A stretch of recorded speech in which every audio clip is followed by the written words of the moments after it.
тоют багытында деп септик быйыл. Ошо бекер беришти Байдыйкан компаниясы. Биринчи жолу бизге. Анан майдын аягында себилип калды. Ушу бизде бир кичине эме болду. Тиги карга жеп кетет экен бизде жүгөрүнүч. Экинчи 2 сыйрадан септик. Бир сыйра септик, анан бүт жегизип, экинчи сыйра сеп чыкканына ушул Кудай буйрса аябай жакшы чыгып атат. Французский сорт, Лимагрейна, ФАО 330 дерте бышкан сорт экен ушул.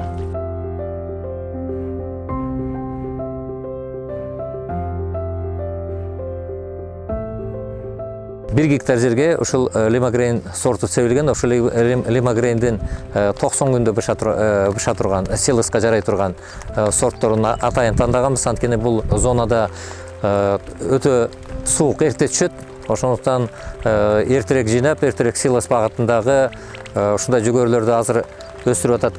Өзүңүздөр көрүп тургандай, талаанын бир сыйра каргага жедирип алышты. Экинчиси болсо мына азыр ушул деңгээлге жетип алды. Эми негизи сентябрь айына чейин дагы убакыт бар. Кудай бурса, ошол убакытка чейин жакшы эле масса берет деген ойдобуз.